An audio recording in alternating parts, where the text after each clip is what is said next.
इतक्या स्वस्तात आणि अंगणात भेटणारा कढीपत्ता तुम्हाला माहिती आहे का किती गुणकारी आहे? तरी पण आपण फक्त फोडणीत घालतो आणि नंतर तोही बाजूला काढतो. पण माझ्या घरी नेहमी बनते ही कढीपत्त्याची चटणी. चला तुम्हाला पण सांगते कशी बनवायची ती.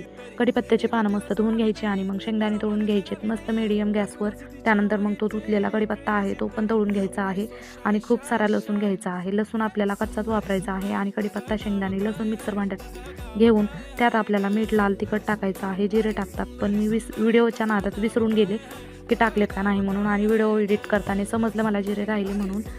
असो, तुम्ही नक्की टाका. माझी चटणी ना 99% भारी लागत होती बिना जिऱ्याची. तुम्ही जिरे टाका, तुम्हाला 100% भारी लागेल चटणी. मग त्यात थोडं तळलेलं तेल टाकायचं आहे आणि मिक्सरला फिरवून घ्यायचं आहे. मस्त बारीक जास्त नाही करायचं.